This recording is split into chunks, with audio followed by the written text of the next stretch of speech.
بسم اللہ الرحمن الرحیم الحمد للہ رب العالمین والصلاة والسلام علی النبی الامین محمد وآلہ واصحابہ اجمعین۔ گزشتہ درس میں ہم نے سحری سے لے کر ظہر تک کے مسنون اعمال بیان کیے تھے۔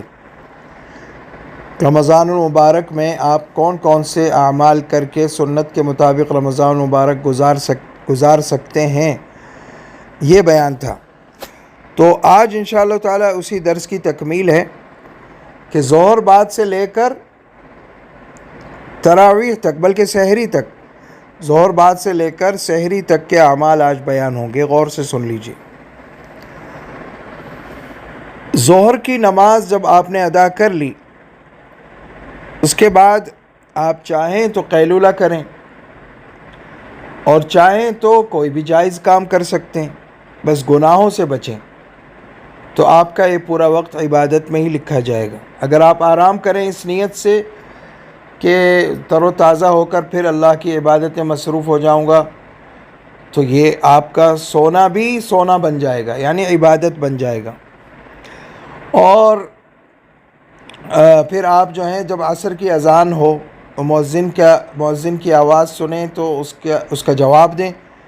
مؤذن کے ساتھ ساتھ وہ کلمات دہرائیں جیسا کہ سنت ہے، اور پھر اذان کے بعد والی دعا پڑھیں۔ پہلے درود شریف پڑھیں، پھر دعا پڑھیں، وہ اللہم رب هذه الدعوة التامة والصلاة القائمة، جو پہلے درس میں وہ دعا مکمل بیان کر چکا ہوں اور اس کی فضیلت بھی بتا چکا ہوں۔ فضیلت یہ ہے کہ اس دعا کے پڑھنے والے کو رسول اللہ صلی اللہ علیہ وسلم کی شفاعت نصیب ہوگی قیامت کے دن انشاءاللہ تعالی۔ اور پھر آپ جلدی مسجد پہنچنے کی کوشش کریں، اقامت سے پہلے مسجد پہنچ جائیں، 4 رکعت سنت غیر مؤکدہ پڑھ لیں، کیونکہ رسول اللہ صلی اللہ علیہ وسلم نے فرمایا رحم اللہ امرأ صلی قبل العصر 4، فرمایا اللہ اس بندے پر رحمت نازل فرمائے جو عصر سے پہلے، یعنی فرضوں سے پہلے، عصر کے فرضوں سے پہلے 4 رکعت سنت پڑھ لے۔ 4 رکعت جو پڑھ لے نا فرض، عصر کے فرضوں سے پہلے، اس کے لیے حضور علیہ الصلاۃ والسلام نے رحمت کی دعا فرمائی، تو لہٰذا یہ 4 سنت غیر مؤکدہ پڑھ لیں۔ اور پھر صف اول میں کھڑے ہونے کی کوشش کریں، اور صف اول کی بھی داہنی جانب۔ نماز عصر کی فضیلت بہت زیادہ ہے۔ الصلاۃ الوسطیٰ فرمایا اس کو قرآن مجید میں، کیونکہ یہ درمیان والی نماز ہے۔ 2 نمازیں اس سے پہلے ہیں، فجر اور ظہر، اور 2 نمازیں اس کے بعد ہیں، مغرب اور عشاء۔ درمیان میں عصر آتی ہے، تو اس کی الگ سے تاکید آئی قرآن مجید میں۔ اللہ تعالیٰ نے فرمایا حافظوا علی الصلوات والصلاۃ الوسطیٰ، کہ فرمایا کہ نمازوں کی پابندی کرو اور صلاۃ وسطیٰ کی خاص طور پر پابندی کرو۔ الصلاۃ الوسطیٰ وہ یہی عصر کی نماز ہے۔ یہاں تک کہ ایک حدیث شریف میں فرمایا جس کی نماز عصر قضا ہو گئی اس کا اتنا بڑا نقصان ہوا کأنما وتر اہلہ ومالہ، گویا کہ اس کا مال اور اولاد سب تباہ ہو گیا، اتنا بڑا نقصان ہے۔ اور یہ بخاری شریف کی حدیث ہے جو میں نے سنائی آپ کو، یہ روایت بخاری شریف میں ہے۔ اور رسول اللہ صلی اللہ علیہ وسلم نے یہ بھی فرمایا کہ من صلی البردین دخل الجنہ، جو 2 ٹھنڈی نمازوں کی پابندی کرے گا، یعنی فجر اور عصر کی، تو وہ جنتی ہے۔ اور فجر کی اور عصر کی نماز میں فرشتے بھی جمع ہوتے ہیں، جن کی شفٹ تبدیل ہوتی ہے نا فرشتوں کی، جو فجر میں آتے ہیں وہ عصر تک رہتے ہیں اس دنیا میں، پھر وہ عصر والے اور فجر والے اس نماز میں جمع ہوتے ہیں، پھر فجر والے چلے جاتے ہیں، عصر والے پھر فجر تک رہتے ہیں، اور اللہ تعالیٰ کی بارگاہ میں جا کر گواہی دیتے ہیں کہ ہم فجر میں گئے تو بھی آپ کے بندے نماز پڑھ رہے تھے، اور عصر میں گئے تو بھی آپ کے بندے نماز پڑھ رہے تھے۔ تو اتنے فضائل ہیں نماز عصر کے۔ پھر عصر کی نماز کے بعد آپ کو اختیار ہے کہ آپ آرام کرنا چاہیں تو کر سکتے، اگر تھکے ہوئے ہوں تو آرام کرنا چاہیں تو کر سکتے، اس میں وہی نیت ہو کہ تر و تازہ ہو کر دوبارہ عبادت میں مصروف ہو جاؤں گا۔ اور جو افطاری کا وقت قریب آئے آپ دیکھیں آپ کون کون سے خیر کے کام کر سکتے ہیں۔ اگر آپ کو اللہ نے وسعت دیے آپ افطاری کرا سکتے ہیں، لوگوں کو افطاری کا سامان پہنچا سکتے ہیں، خصوصاً غریبوں کو، ان لوگوں کو جو خود سے اچھی افطاری نہیں کر سکتے، آپ ان کو افطاری کا سامان پہنچائیں۔ حدیث شریف میں آیا ہے کہ افضل ترین صدقہ یہ ہے کہ کسی بھوکے کا پیٹ بھر دیا جائے، اور آپ کو جتنے روزے داروں کو آپ افطاری کرائیں گے ان سب کے برابر آپ کو بھی ثواب ملے گا۔ ان روزے داروں کے ثواب میں تو کوئی کمی نہیں ہوگی، لیکن آپ کو بھی پورا ثواب ملے گا۔ لہٰذا اس کی کوشش کریں، مسجد میں اگر دسترخوان لگتا ہو مسجد میں پہنچا دیں، اور افطار پارٹیوں کا جو سلسلہ ہے نا اس سے بچیں۔ افطار پارٹیاں جو ہیں وہ بھی ایک فیشن بن گیا ہے، رسم بن گئی ہے، اور وہ مالدار ہی سب جمع ہو کر کھا لیتے ہیں، اور ظاہر ہے اس میں غریبوں کو تو بلایا نہیں جاتا۔ ہر ایک یہ کوشش کرتا ہے کہ میں ایسی افطار پارٹی دوں کہ نام رہے کہ فلاں صاحب نے ایسی زبردست پارٹی دی۔ تو میرے دوستو، کم از کم رمضان المبارک کو تو معاف کر دو، اس میں تو دکھلاوے کے کام نہ کرو۔ اچھا، افطار پارٹیوں میں یہ بھی ہوتا ہے کہ نماز مغرب نکل جاتی ہے لوگوں کی ٹھوسنے میں، مطلب یہ اتنا کھاتے ہیں کہ پھر مغرب میں نماز میں نہیں پہنچ پاتے۔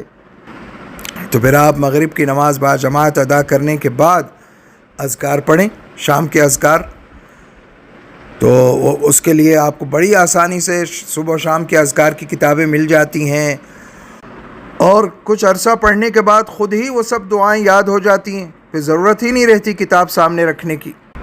افطاری کی دعا بھی یاد رکھیں، اللہم لک صمت وعلی رزقک افطرت، یہی دعا حدیث شریف میں جو آئی ہے اتنی ہی آئی ہے۔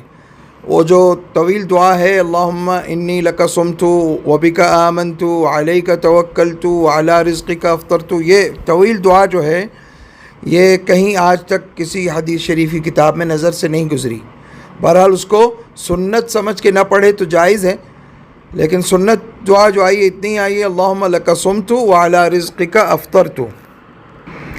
اور افطاری کے بعد یہ دعا پڑھیں، ذهب الظمأ وابتلت العروق وثبت الاجر ان شاء اللہ۔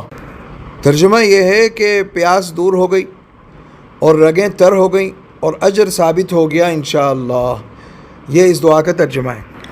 اس کے بعد یاد رکھیں کہ مغرب سے عشاء کا جو وقفہ ہے، اس میں آپ جب سنت مؤکدہ پڑھ لیں، اس کے بعد آپ چاہیں تو آرام کریں، چاہے اپنے بچوں سے بات چیت کریں، اپنے اہل و عیال سے، کیونکہ بزرگی اور نیکی اس کا نام نہیں ہے کہ انسان منہ بھلا کے رہے گھر میں۔ بیوی سے ہنسنا بولنا بھی ثواب ہے، اپنے بچوں سے شفقت کے ساتھ بات کرنا، بچوں کو بٹھانا، اچھی باتیں بتانا یا ان سے جائز گفتگو کرنا، یہ سب ثواب کا کام ہے۔ ہاں، جو لوگ خود بزرگ بنے رہتے ہیں، اپنے اولاد کو دور رکھتے ہیں، ان کی اولاد ان سے پھر دور ہو جاتی ہے، پھر ان کی اولاد ان سے دین نہیں سیکھتی۔ اور پھر آپ نماز عشاء، جس طرح پہلے آپ نے نمازیں ادا کیں، ظہر، عصر، مغرب، اسی طرح نماز عشاء ادا کریں، اور نماز عشاء کے بعد امام صاحب جب تراویح پڑھائیں آپ اس میں شریک ہوں۔ حدیث شریف میں آیا، من قام مع الامام حتی ینصرف کتب له قیام لیلۃ، یہ حدیث شریف سنن ابن ماجہ میں بھی ہے اور سنن ابی داؤد میں بھی ہے، اور سند بھی اس کی صحیح ہے کہ جو آخر تک شریک رہے گا امام کے ساتھ نماز میں، یعنی کہ 2 رکعت پڑھ کے بھاگ گیا، 4 رکعت پڑھ کے بھاگ گیا، آخر تک شریک رہے گا تو اس کو پوری رات نماز پڑھنے کا ثواب ملے گا۔ اور تراویح کے بعد آپ چاہے آرام کریں، چاہے کوئی خیر کا کام کریں، چاہے کوئی بھی جائز کام کر سکتے ہیں، آرام کرنا بھی جائز ہے، بس نیت وہی رکھیں کہ جب تر و تازہ ہو جاؤں گا دوبارہ اللہ تعالیٰ کی عبادت میں لگ جاؤں گا، تو آپ کا سونا اور آرام کرنا بھی عبادت بن جائے گا۔ اور جب تہجد کا وقت ہو جائے، رات کا آخری تہائی حصہ، تو اس وقت کچھ نوافل پڑھ لیجئے، اللہ کے سامنے مناجات کر لیجئے۔ رسول اللہ صلی اللہ علیہ وسلم تہجد کی نماز کم از کم 4 رکعت پڑھتے تھے، 4 رکعت تہجد کی نماز پڑھتے تھے، اس سے کم نہیں پڑھتے تھے۔ 4 نفل، 3 وتر پڑھتے تھے، اور جو اگر آپ وتر امام کے ساتھ پڑھ چکے ہیں تو دوبارہ وتر نہیں پڑھیں گے، آپ صرف تہجد کی نماز پڑھیں گے۔